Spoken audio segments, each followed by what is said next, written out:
What is good, guys? Charles from Team COG coming at you guys here with, yes, I know, another Crusadia video. Well, coincidentally, the deck profile that I did that showed what would happen if Elpy got hit, well, you know, it kind of didn't get hit. It's not released the same day. So now we have a build with Elpy, and I'm going to showcase this to you guys. Remember, guys, if you guys enjoy this playmat, I believe we have one more Breeze Before Ice Test playmat that is non-zoned left up on the store. Please head over in the link in the description. Get it while you can. I have another order of these zone mats coming in, so maybe if you want to get a pick up on the zones and you want to hold out, go ahead and do that. We actually also are recording on our remote duel setup, which of course, if you guys haven't checked that video out, you should probably head over and do that. It was quite fun to make, and it's actually very effective. So without further ado, remember to like, comment, and subscribe at the end of the video if you enjoyed this video. Also, hit that join button down below if you want to support the channel. If you happen to not be able to join the cause, join the crusading team, just give this video a like and subscribe. Like I said at the end, everything is appreciated. So we're not going to take too much of your time. We're just going to plow through the list and kind of talk about it. Not much really has changed. We are no longer playing Gamma Seal because, well, I would rather, instead of having the possibility to hard open or to draw into Waterfront on the Skull Dread and have the possibility to make the Waterfront live or see the Waterfront to make Gamma Seal, I would rather have the certainty of ending on 3 disruptions, which of course is what this build does.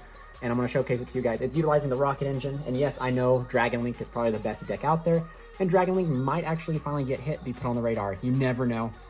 You kind of don't, but we do have different avenues and different ways to approach the deck if that does happen. There's already a combo out there that doesn't even use the Guard Dragons, that we just allow us to make 2 Skull Dreads, which of course is like a Gamma Seal Turbo version. So yeah, without further ado, let's just go ahead and jump into it. To kind of breeze through here, 3 Maximus, can't really argue here with Maximus. He is the bread and butter of the deck. No one, like, if someone tells me like this card allows you to facilitate your OTKs, it's a level 4, it's just, it is remarkable. Maximus is truly my favorite card in the entire deck, for sure. Draco is what allows us to play our Guard Dragon package. It's recursion. It's just really good. Now, I'm not going to talk over these guys a lot because, you know, if you're a fan of the channel, you already know what these guys do. There's no point in me giving in-detailed reports of what each one does since we already have a profile previously that does that. So, 3 Arborea. This card is remarkable. Again, this card right here gets more setup and more value out of it because of IP Masquerena. You're making sure your Echo Max or your Avermax pretty much sets down, which is really good. The tuning does not come up anymore because we don't play a FEILD on Dragster because space was cut for another package in the extra deck. But you really want to get this to the graveyard just because so you can protect all your Crusadias from like cards such as Gamma, Ghost Ogre, or potentially, you know, like anything that would destroy Lightning Storm because Equimax has to be in attack mode, yada. So you don't waste a negate on Lightning Storm, you just protect with Arborea. So again, moving on. 3 Reclusia, this card is great. Allows us to go second, and it's just super clutch at top decking in the game, turn 3, excuse me. In turn 3, you draw this, you just go boom, pop a card, and then practically push for the OTK there. Really strong, in my opinion. Still rocking the 2 Leonis, haven't had the need for a 3rd one. To be honest with you, maybe played at 3. I just haven't missed the 3rd one really too much because this is like the most useless Crusadia. Piercing doesn't come up too often, but you play it at 2 because in case Piercing does come up, and also you want to see a Crusadia instead of playing it at 1 because you want to see a Crusadia. So yeah, pretty good. No more Crusadias. I wish World Legacy World Crown had a better effect. I mean, it has a really good effect, but I wish it had like a graveyard effect like the World Legacy World Chalice did. Otherwise, we would be playing that. I've actually considered to play World Legacy World Chalice in like the Crusadia World Legacy lineup, simply because you can, instead of searching like your Guard Dragon or your Succession and pitching them off of the IP into Unicorn, you can search Chalice, pitch off of the IP into Unicorn, and then that following turn get your search for the Succession or the Guard Dragon. It's very similar to what Mech Knights did when they'd use Lee to search the Chalice to pitch off a Morningstar. So very similar aspects there, and I don't know yet because Chalice is, that's why I wish a Crown was better, because at least, you know, if Crown had that same effect as Chalice, Crown is not a brick in the deck, Crown is an extender, whereas World Legacy World Chalice would only serve the one purpose, and that would be to pitch off of the Unicorn, which you don't often, but you don't set up as much. It's just, you know, depends on the route of play you're going. So, but continuing, 3 Exceed, we moved away from 4-mid Skipper, and the only reason that we've done that is because Gamma and Ogre exist, and we do not want to lose simply flat out because of those cards. Maybe once Gamma and Ogre recede back to the sidelines, form of Skipper can come back in as an additional starter. But again, I don't feel like just normal summoning Skipper, activating the effect, and then eating a Gamma and Ogre, and then losing the game. So that's why there's no Skipper. But this card is remarkable. It's an instant rank 2, or excuse me, it's an instant link 2, or it's an instant rank 4. This right here is just also how we beat the Rock. If we open this with any Crusadia, we just make Reflasia and then play through the Rock, essentially. So that's it for Paralytic Seed. For the Rocket Engine, we are playing 2 Tracer and 1 Magna Rocket. You can play any ratio you want. I found this to be the perfect ratio because even if you open Rocket Tracer, it's no longer bad like it used to be because of Boot Sector Launch. You can just practically special summon it from your hand. You actually would much rather see it in your hand than get it off a quick launch. But another reason you play multiples is because you play 2 Tracer because of you want to open one, you always want to have quick launch live. That's essentially what this ratio is. Magna Rocket's in here because you want to be able to use the Tracer to blow up the Sector Launch to summon out the Magna Rocket to either make Savage or IP, depending on what you want to do. But it's pretty good. Don't mean to be fiddling with it too much, but they're very good, very good. I've actually even thought about playing like Evil Swarm Nightmare because you can quick launch this out or Sector it out, destroy a face-up card, summon the Magna Rocket, overlay for a Walking Book of Moon that does it twice. So I mean, it's really hard to beat. But these guys are really good. Like I said, it's no longer a problem seeing any of these guys because you want to get max value off of your boot up Sector, which means you special summon these guys from the hand, which is really, really good. And that just practically, if you see Rocket Tracer in your hand, you're practically guaranteed to get a Savage. So I mean, that Rocket Tracer or Quick Launch is practically a 1-card Savage. So that's really good. For the Guard Dragon-esque cards, 1 Red Eyes Darkness Metal, 1 White Dragon, 1 Black Dragon. These 2 cards are limited for, all 3 of these cards are limited for a reason because they're so busted in Dragon-esque decks. I believe Red MD had to get the errata to allow Elpy to live a little bit longer, and I honestly could see Elpy getting hit once Dragon or Dragoonity comes out. I mean, and now that Dragon Link might be the best deck, it might actually be the prominent thing to hit. So, however, that's not the end of the world if they do hit Elpy. Definitely not the end of the world. We will be fine without Elpy, but we definitely will miss it. These guys are just super consistent, especially with Chaos Space, which we are playing. These guys are just like insane value town, just searching, drawing. It's just so good. And thanks to these guys in Chaos Space, there's actually a combo where you don't even summon Red Eyes Darkness Metal.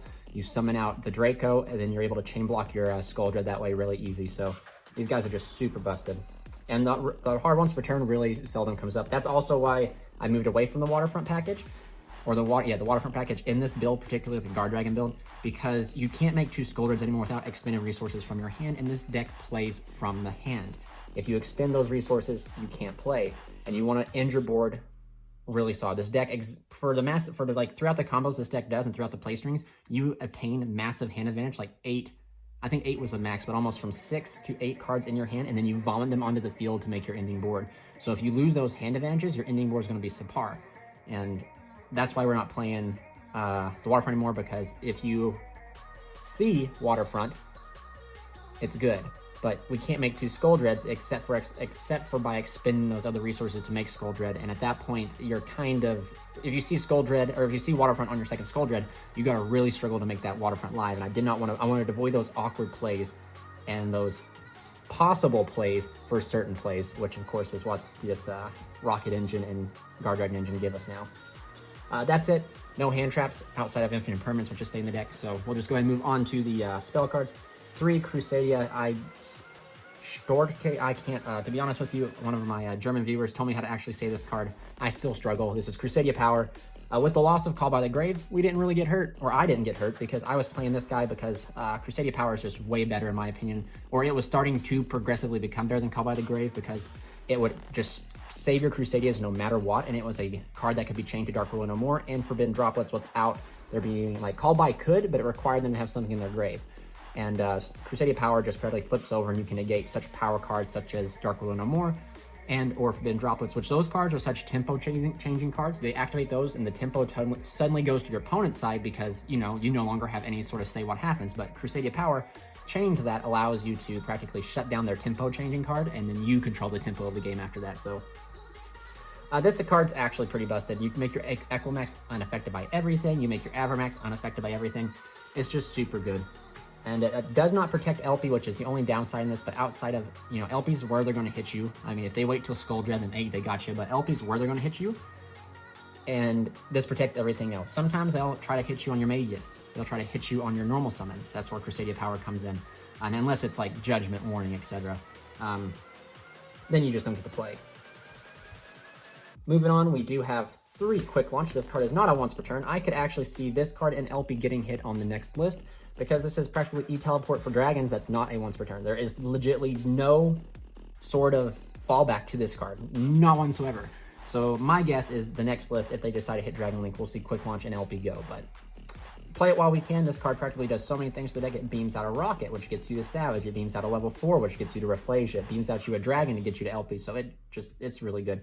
And since it's not a hard once per turn, if you open multiples of it, you have 3 targets in your deck to summon. If you open Quick Launch plus Tracer, Quick Launch is still live because you played multiple Rocket monsters. So pretty good. For the still a card that some people are skeptical on, 3 Chaos Space. So I was very skeptical of this card at first, guys. I took a subscriber advising it to me and me testing it.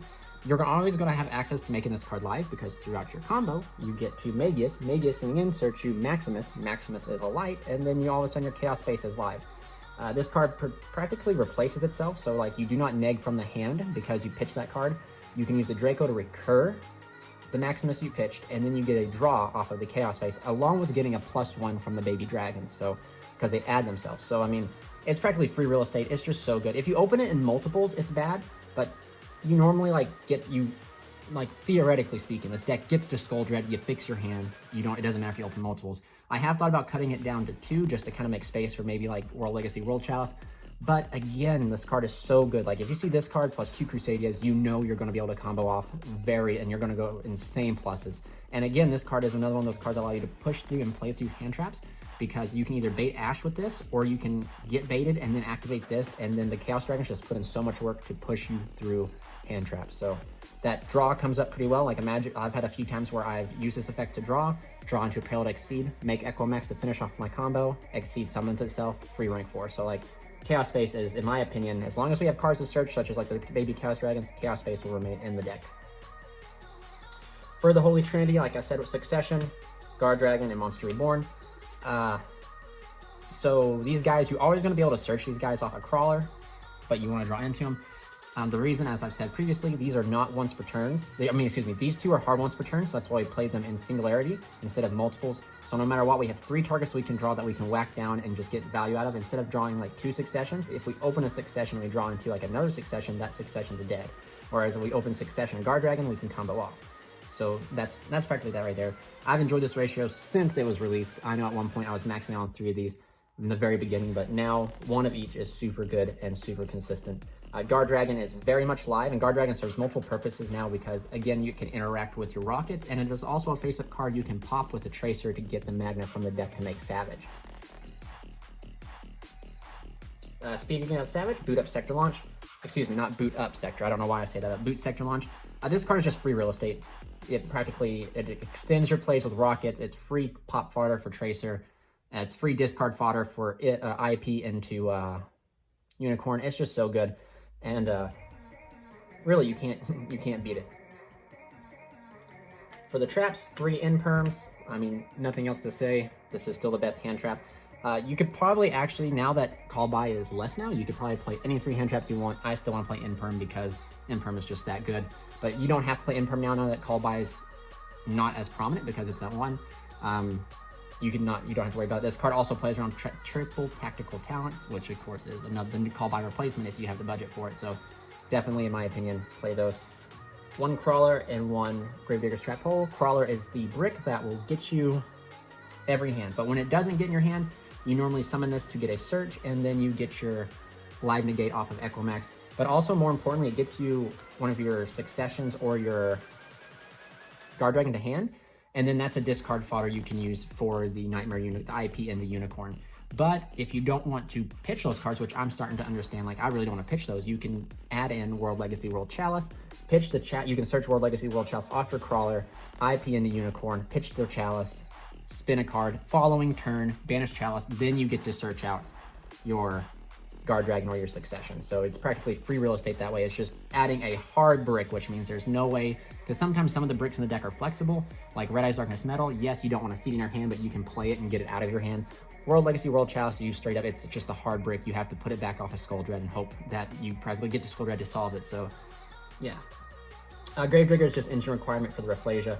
Always remember this card burns for 2,000, which puts your opponent 6,000 closer to an Equimax one punch. As my man Flexi always says, we only need to hit once, and Gravedigger's Trap Hole just kind of ensures that we're only going to need to hit once. But moving on to the extra, we'll just plow through the Crusadia package. I don't think this should ever change. This card is the one flex card that could change if we happen to lose the Elpy package. Spatha definitely, as much as it kills me to say you don't need Spatha as often, you can definitely play Hierarchic Spears. But Spatha, in my opinion, the kind of cliche interaction to move an opponent's monster comes up to where then you can one-punch over it. But Spatha could definitely be cut if we lose Elpy in the future. Regulax, you just go through this, search as your crawler, your Crusadia power. It's just really good. It's also an OTK enabler in himself, because if you can just become jacked with Regulax and whack into something, really good. He's your spell and trap searcher. Magus searches your monsters. The man, the myth, the man on the mat. This guy is your powerhouse. He is just so busted. He gains what he points to, so he becomes super big. He's a quick effect Omni Negate for things on the field. It's just so good. Avermax. Avermax is really good too, especially now that you can have niche interactions with IP Masquerena and Equimax, and just make this guy, and then this guy is unmovable. This guy always loses to Lightning Storm, Regeki, Dark Hold, but now with IP, you just make this, and straight up they have to kaiju this, or yeah, they have to kaiju it. There's no way to beat this guy then. With IP into this, he's just straight busted. And not to mention Crusadia power plus this guy. Avermax just, so these both these cards apply crazy amount of pressure. I believe Equimax applies more pressure, but Equimax is one of those cards when your opponent sees an Equimax, they don't respect it, and they just think they can play through it. When the opponent sees an Avermax and they realize, oh great, my entire deck targets, it can't be destroyed because you IP'd into it, it's more of a card that they can see to than anything. But there are certain matchups where Avermax just wins you outright. So do keep that in mind. Understand the meta, understand other decks. Know that if the deck relies on targeting stuff, you probably want to end on Avermax, because then they can't beat Avermax. So that's it for the Crusadias.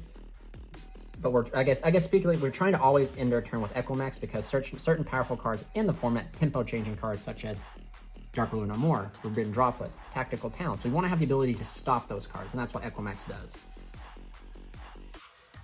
Playing on, we have Elpy. She survived. Go Elpy. Triple Burst in case they stop our Elpy and we can't play on. And then Skull Dread, only one because we make Skull Dread fix our head, get more extenders, get more plays, go crazy. So, and like I said, I believe we'll see Elpy get hit in the future, in which case this entire package does not have to go. I think Triple Burst can go, but we'll move to like the Codebreaker package and then just make 2 Skull Dreads and play Gamma Cell Turbo with a better one punch essentially. So that's it for kind of the Guard Dragon. One Striker Dragon, this card right here gets you Boot Sector Launch, which is just free real estate.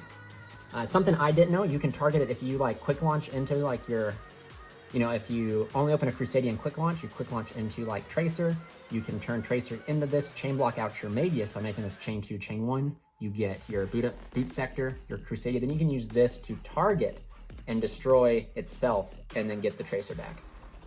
Just a really cool play. I didn't know it could target itself, so really interesting. The new addition to the deck is IP Masquerena and Nightmare Unicorn. So this would originally be like Dugaris and F.A. Don Dragster, but I wanted to be able to do something. I think Dragster is super weak. I hate to say it. Dragster does not do enough, in my opinion. Dragster's a good card, and I just didn't think Dragster did enough. But IP does quite a bit. So you got to think, not only does IP tag into Unicorn and gives you a shuffle, IP also tags into Avermax, which if you establish an Avermax with an IP, there's practically a lot of decks can't beat that. Even Dragoon can't beat that. So, I mean, it's pretty good. Do keep that really much into consideration. But this is like, the goal of this deck now, since you don't turbo into Gamma Seal, is Infernoble Knights. I'm trying to think of other combo heavy decks that exist in the format. I think a lot of them got... Infernoble Knights is one that pops to my mind. Infernoble Knights at the bare value if you get rid of Smoke Grenade of the Thief, but they have it. If you get rid of Smoke Grenade of the Thief, the deck's not dead. The deck still ends on 3 interruptions consistently. And a lot of the Animancipator stuff that's still out there, they still end consistently on 3 interruptions. So that is the goal of this deck, without the Gamma Seal, is to end on 3 interruptions. And that's what we do. You can always use the Masquerina to turn into a unicorn, either by going with a XZ that's already exhausted its effect, such as Rafflesia or Dweller, or you can even go with, there's some cool interaction where like even some of your worst hands, you can have like Equimax and IP, and then you negate something with Equimax. They go activate something, chain Equimax. If they have no response, you can chain IP, shuffling away this, going into a unicorn and pitching and moving another card, or going up into Avermax, still negating a card. It's just super good. It's another reactive card that just allows you to either solidify your board or disrupt your opponent's board, which I really like, and I've valued that over the FA Dawn Dragster currently. For the last two XCs, Rafflesia to beat hand traps, Dweller because Dweller is still Dweller. Dweller's good. It shuts down Eldritch, which was not touched on the list. It shuts down just so many other rogue strategies, and you can practically push this out at the very end of your combo, which is really good. A huge shout out to Duelist of the Rogue. Link is in the description of their YouTube channel. They hooked your boy up with a Borreload Savage. Since we're playing the Rocket Engine, like I said, as long as you see Tracer in your hand, you know that you're going to be able to make Savage. And again, this is for some high pressure situations of ending on like Savage, Equimax, and like a rank 4, whether it be Dweller or Rafflesia. That's 3 interruptions, and that's a lot of pressure because you will have a huge Savage and a huge Equimax. Some weird scenarios will happen, and it's just where you really gotta value what you want. Sometimes you can't get 2 rank 4s out to end on Dweller Rafflesia, or sometimes you just already have Rafflesia out already. But sometimes those weird scenarios where you have like Reclusia, Arborea, Leonis, you can still make something, and this is what IP allows you to do. You just make IP and go here, and this is like very questionable, but I mean, at the very end of the day, Equimax is able to do the job, so Savage, as long as Savage negates something, it does itself. But a lot of times in this scenario, you can use Savage's effect to negate, and then use IP to take the Savage and turn it into Unicorn and shuffle back a card. Something else you can do, which I kind of like, which I've been testing a lot more, is you keep the Savage because you're going to have like 4 counters on it because you're going to cook the Skull Dread. So you negate something with Savage, negate something with Equimax, turn these into your homeboy up here, Avermax, and then you're still solid with a negate for the following turn, and then they have to somehow solve Avermax before they can even solve the Savage. So just cool interactions that pop up. I have had 4 counters on this guy, and then used IP to shuffle this away, or IP to link this away into Unicorn, spin something back. And then, guys, it's pretty straightforward from there. You have an Equimax that's 40-200 with it pointing to a Maximus because you're going to get Maximus back. You're really pushing for lethal, and at the very end, even after all that, you're still going to be able to smack down an Avermax to hold the line, which is super good. But that's the deck list, guys. I really gave up on the Gamacil package. I wanted more certainty than possibility, and if this rocket stuff gets hit, we'll probably end up moving back to the Gamacil Turbo, but at that point we'll cross that bridge when we get there, and we'll do our best to make it as consistent as we possibly can. Remember, guys, if you guys liked this video, hit that like button. Also think about subscribing. If you guys want to become members and join the Crusading team, hit that join button, become part of an amazing, wholesome community that we have. Without further ado, guys, you guys have a lovely day. Stay safe. This is Charles from Team COG signing out. From